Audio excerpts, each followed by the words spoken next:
حیوانی که مادرزاد گوشت نداره قربانی کردن آن صحیح نیست. حیوانی که مادرزاد گوشت نداره قربانی کردن صحیح نیست. اما اگر گوشت داشته باشد اما خیلی خرد باشد، بازو را کرو میگه، قربانی کردن از او جایز است.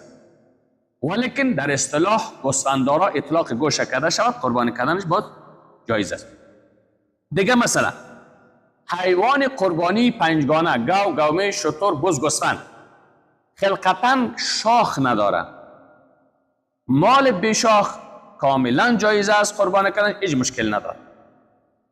متوجه هستین؟